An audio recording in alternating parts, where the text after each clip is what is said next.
It's funny. I got to know Dame and Dash really, really well years later. But back then, I didn't know Dame. I saw that same movie with him and Jay-Z and DMX. They were all on tour. And I was 28 and I was like, wow, this is really cool. This, back then I thought it would be cool to be a rapper. Now I know better because I know a lot of rappers. It ain't as cool as you think. But anyway, so Dame and Jay-Z and DMX were on tour. And there was a point where they asked DMX, they said he was in his late 20s. They said, so what do you do while you're on tour? And he said, nothing. He said, smoke all day, fuck all night. Right. And I remember hearing that. And on one hand, as a young man, you're thinking, man, that must be fun. All these women, all this money, whatever.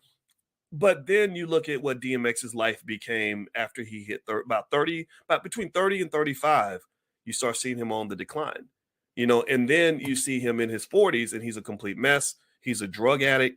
I had a cousin that just died from a drug overdose, who's a cousin who's an entertainer who just died from a drug overdose this week. I'm not making this up. This really did happen in my own family.